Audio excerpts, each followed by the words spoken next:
The Cursed Hound, One Bite, One Death. This is not a story to read in the dark. It is not a tale to be whispered alone.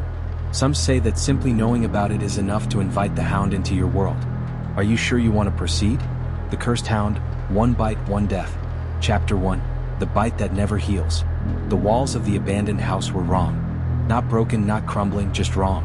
They leaned in ways they shouldn't. The shadows stretched too far. In the air?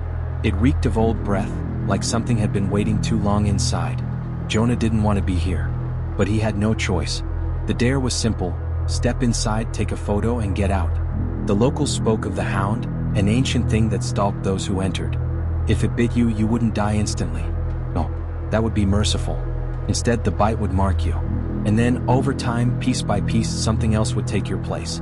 Jonah's flashlight flickered as he stepped over the threshold. His breath hitched. The temperature dropped instantly, like stepping into a crypt. The floorboards groaned under his weight, but the house had been empty for over 50 years. There should have been dust.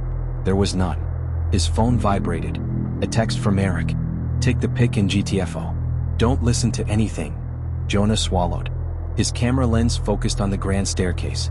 It spiraled upward like a snapped spine, its wooden banister clawed apart by something that had too many fingers. Or paws. Click. The flash burst, too bright, too violent, and for a fraction of a second Jonah saw it. Not fully. Not yet. Just the curve of a grin where no mouth should be. And then the whisper started.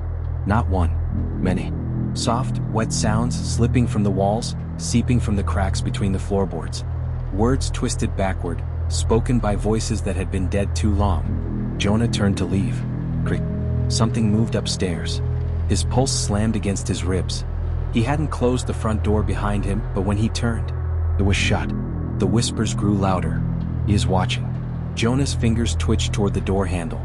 He turned it. It wouldn't budge. A slow, scraping sound trickled down from the second floor. Footsteps? No. Something was being dragged. Something heavy. And then, a low, guttural growl. Jonah's chest tightened. His flashlight beam trembled as he lifted it toward the staircase. At the top, just beyond the railing, something peered down at him. No eyes. Just holes where they should have been. Its body was stretched wrong, its limbs too thin, its mouth too wide. And the teeth. 100. 1,000. And then it smiled. Jonah stumbled back. His breath hitched as it began to move. Slow at first, each step deliberate, calculated. It did not rush. It did not need to. Jonah bolted.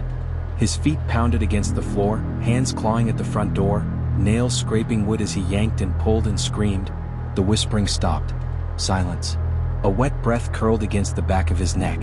Jonah froze. One bite, one death.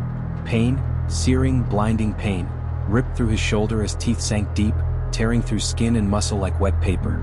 The world spun. Jonah hit the floor, his head cracking against the wood. Above him, the thing watched. Not a dog. Not a wolf. Something older. Something wrong.